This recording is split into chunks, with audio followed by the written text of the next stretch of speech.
Hey everyone, Dave here with another Blu-ray collection update video. In this one we're going to be taking a look at a couple of new releases from Via Vision Entertainment. We've got one of their new imprint titles and a couple from Via Vision proper. So, a couple to take a look at. Let's get into it. Okay, so as I said at the top, we're going to be taking a look at a couple of titles from Via Vision and one of the brand new releases from Imprint Films. We're going to take a look at this one. Firstly, right here, Tales of Adventure Collection number 1. This is a collection of classic movies, 1940s, 1950s adventure movies. These are all sort of sword and sandal, kind of light epic films based sort of in Egypt and the Middle East. It's sort of like the tales of the, 1001 Nights, sort of those kind of stories that came from, that kind of era, folklore and all that kind of stuff. Now this, as I said, is their collection number 1. I assume they have a few collections of these planned.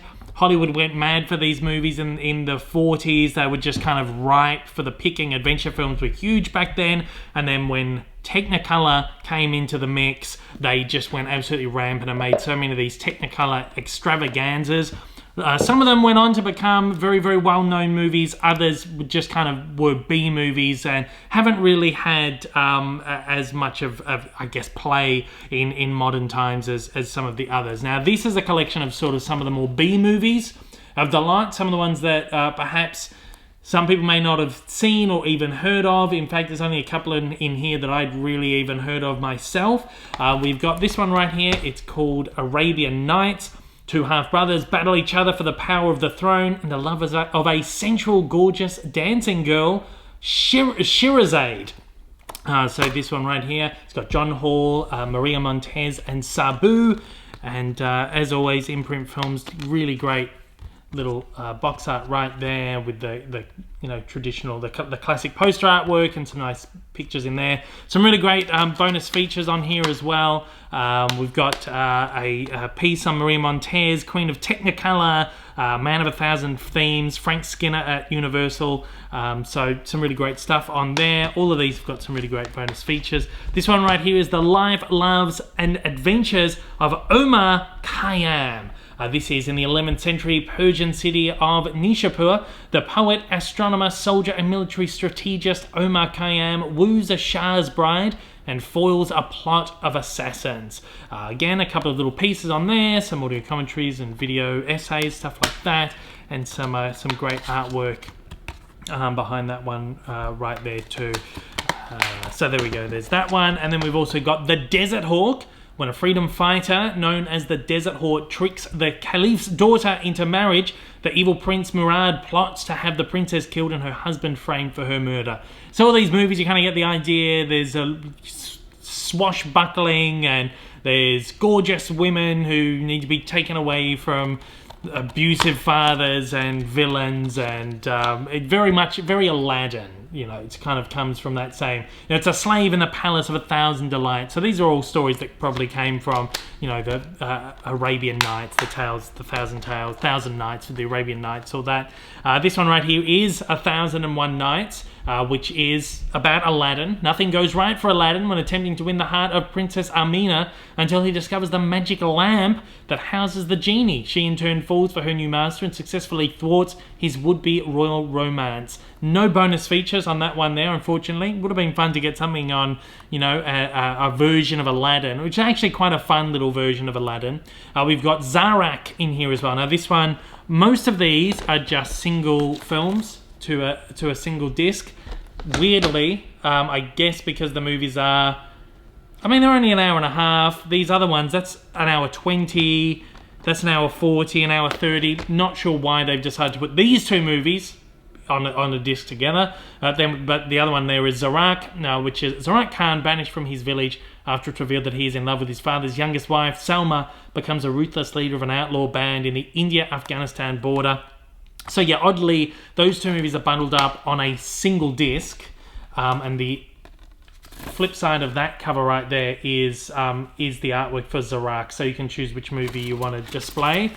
Again, don't know why these two movies were put on a single disc instead of putting them both on separate discs like all the other movies. I really don't know. Now these are all pretty fun. I had a look through a couple of them, and they're all pretty fun. I've seen heaps of these movies in the past, and I really, really like them. And again, I'm excited to see what else they get out in Collection 2. But I did look through them all very quickly, and the transfers on these are not very good. In fact, the best looking film of the lot is Zarak, which it happens to be a movie that gets lumped on a disc with another movie, which is I kind of have a pet peeve when that gets done, because bit rates and compression and all of that. You need to leave a movie on a single disc to let it breathe. I know they're short movies and you can get like 3-hour movies onto a disc, but I think the only thing I can think of is that these two movies have no bonus features. So where these ones have a movie plus bonus features, they've just put 2 movies on that. That's probably what they've done. But I feel like these box sets are in excess of like $130, $40. Off the top of my head, I'm not sure, but they're in excess of $100+. When you're going to charge that much for a premium release, give each movie its own disc. I think just give, it doesn't matter the length of the movie, give each movie, unless they're like hour-long movies, you can shove a couple on a disc, that's fine. But in the case of these, put each movie on its own disc, give it the space to breathe when you're charging like, you know, a full whack for a premium release. And again, as I said, transfers on these are pretty awful across the board. Some of them look like they have just come from really old masters. None of them have really been, again, except for Zarak, which looks really, really nice. None of these have been cleaned up properly. Probably because they're B movies, the studio didn't have the budget. Again, this isn't an Imprint issue. The Imprint gets these masters from the studios. They look like they've not been cleaned up properly. Really bad scratches and pops and all that kind of stuff. In some cases, very, very heavy grain fields, really dirty, murky. Some of them are just not sharp. Some of them, in fact, look like they're standard definition upscales onto an HD disc. Again, it's an issue I have had with a few of the Imprint box sets in the past, and I've always been pretty honest with my thoughts on this, is that if you're going to charge like a premium price for a premium release, use premium transfers. Don't just chuck any old thing that looks really, like, again, these look really dirty. Some of the worst transfers of classic movies I've seen for a long time. I think, again, Via Vision have got their proper range of titles, just standard releases. They're quite cheap. Then you've got the Imprint line, very expensive premium releases. Delegate stuff like this to just a standard line. Like they did the Ray Harryhausen. These are very similar to the Ray Harryhausen films. They came out some time ago in a box set. It's up, you can't see it, but it's up there somewhere. And that was just like a regular release. They did a hard box set of that, but it wasn't an Imprint release. But like these would have been fine, just like a standard release. I feel like when you've got a premium line, everything needs to be premium about it. Don't just like chuck it in there and expect people will buy it. I mean, we are 217 movies into it now, into the range, and I think these movies are great, and I think these movies deserve to be in this range, but these transfers are really poor, and I don't think the movies as they are in these transfers really deserve the place in this line, unfortunately. But look, they're good movies, and if you're this far into collecting Imprint, you will buy them, and I know Imprint knows you will buy them, but I just think, look at the masters. If they're terrible masters, just do a regular release. Don't charge them in premium packaging, premium price, all of that. That's my big issue with this. Other than that, great movies. It's a great little set, but I don't think the transfers that have been used here warrant the price on this. So if you're going to pick that one up, maybe wait for a sale somewhere down the line. As I said, a couple of other things got released at the same time. Because this one, they weren't sent over to me. One was a film noir box set. I love the film noir sets, and I was hoping to receive that, but I didn't get that one. So that's Film Noir Volume 4, I think. So, yeah, unfortunately didn't get that. But there's that one there, and there's another film. I can't remember exactly what it was, but there's a couple more imprints available this month as well. Next up, anyway, a little bit lighter. We've got some standard releases here from Via Vision. We've got this one right here, which is the Michael J. Fox Triple Film Collection. 3 movies which have been begging for a Blu-ray release in Australia for a long time. These have been available in overseas for at least 10 years. In fact, I imported both Secret of My... In this set, we've got The Secret of My Success, The Hard Way, and For Love or Money. I imported the first 2 at least 10 years ago from the UK, but never ended up picking up the third one. So I've got the third one now, which is awesome. And I'll probably pass on my 2 single releases of those first 2 movies. These all have their own discs, which is great. I'm pretty sure, again, these are Universal films, which were put out by Universal on home media overseas. These would just be the same ports as the overseas discs. These are 3 really fun movies. Michael J. Fox did some really great films sort of earlier in his career. These sort of come, I guess, late 80s, early 90s, sort of around the time he was doing Back to the Future movies. He did a lot of really great kind of rom-coms, just silly comedy movies like Secret of My Success, For Love or Money. Both really good, and he's always just such a charming performer, and I love pretty much everything he does. Then we've got The Hard Way, which is like a action comedy movie where it's like a buddy comedy, buddy kind of cop film with him and James Woods.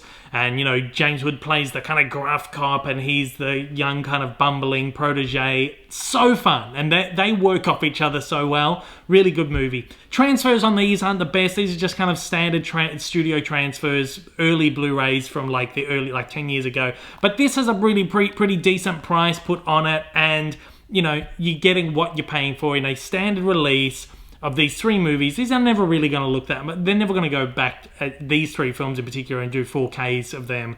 So this is a really great way to get these. Not by any means terrible. They're just like your standard Blu-ray studio release. Definitely pick these up if you haven't seen the movies, or if you have seen them and you love them. Definitely worth the price of admission for that right there. Really good. Now this one right here though is quite a surprise to me. This is the Gidget film collection. This has got 4 films in it, which is Gidget, Gidget Goes Hawaiian, Gidget Goes to Rome, and it also includes a TV movie called Gidget Gets Married. So these are a bunch of kind of teen movies from I think the first movie was 1959, the second 2 films were the early 60s, and then it spun off into a television series starring Sally Field. And then they made a couple of tally movies based on the TV series, not starring Sally Field.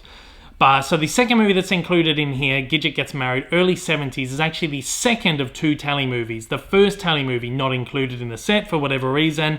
There was also an animated movie made by Hanna-Barbera in, I guess, the 1970s, 1980s as well. Like a 60-minute animated film, not included in here either. But these are these kind of really fun, goofy surfer teen movies from that era, the 50s, 60s, 70s. It's exactly what you imagine from them. Really goofy, like, hey, cool, man. Yeah, let's go surfing, man. That kind of really cool kind of surf culture, a goofy kind of thing from that era. Gidget is played by Sandra Dee in the first movie, who of course was a teen heartthrob at the time. Different actors kind of cycled through the character throughout the rest of the series. They're not great movies, but you know, for teens at the time, these were big. They were very successful and it warranted a massive franchise. So a bit of romance, a bit of comedy, a bit of surfing stuff, and then she goes traveling around the world. She goes to Hawaii, she goes to Rome, she gets married and all this kind of stuff. They're fun and goofy. Now, the first movie was shot in CinemaScope, really wide frame CinemaScope. It was done in Columbia Color, which was like Columbia's version of Technicolor, sort of their own patented version, really beautiful. So it's got gorgeous colors. That looks really good, holds up really well on Blu-ray. It is a little bit murky, but it looks nice. The grain field is great, and it's very, very colorful, very punchy. The second 2 movies look terrible. They're really dirty transfers. They have not been cleaned up at all. They're really scratchy. They got pops, they got crinkles, they got all of that.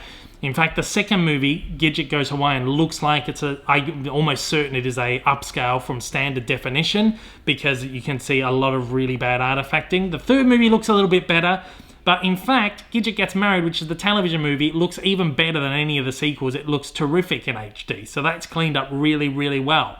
Don't ask me why they went to the effort to do that for the TV movie and not the 2 sequels. I don't know. But if you're a fan of these films or you're interested in this kind of thing, I would recommend picking it up and taking a look at the movies. Again, this is another case of 2 movies per disc. You've got Gidget Goes Hawaiian on that disc, and then Gidget Goes to Rome and Gidget Gets Married on the second disc. Again, hate the idea of them lumping 2 movies onto a disc together, but in a case like this where it's a more budget release, I like the slipcover. The slipcover is really nice. In a case where it's a more budget release, I can understand why they've maybe chucked 2 movies on a disc because it's cheaper and easier to get out.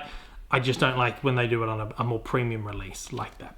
But anyway, yeah, I would recommend them. They're not great movies, not really very good movies at all, but they're a bit of fun. And if you like that kind of era, it's something worth taking a look at, because that was kind of the style at the time.